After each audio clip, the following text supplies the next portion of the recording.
Hello there. This Labour government, just like the previous Tory lot, has kicked the can down the road, hoping for a unicorn miracle to come and save their uni-party net zero programme.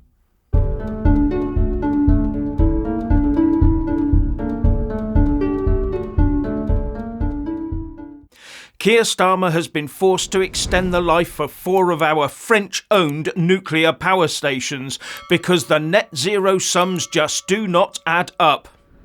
But the extension will only last a couple of years at most while they look at plans for boosting wind speed stability and ways of keeping clouds out of the sky. If wind and solar are so great and cheap, then why the need to keep nuclear going and stretching out the working lives of our French-owned nuclear reactors? I wonder how much extra that will cost to keep these ageing nuclear power stations safely operable, when we should have invested in full replacements for them decades ago. The truth is that without nuclear, it would quickly become apparent that we would need to replace them with more gas-generating capacity.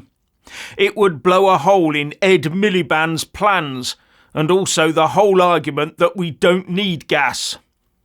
All this nuclear power plant life extension does is camouflage reality for a bit longer, while UK energy consumers are further fleeced. And despite industry warnings about his timescales for achieving net zero adversely affecting baseload power generation, the Energy Secretary Ed Miliband is pressing ahead regardless. And all the while we keep importing energy from abroad to keep the lights on, the heating running and the food cooked. To be honest, all I see is a uni-party establishment hell-bent on destroying the UK economy.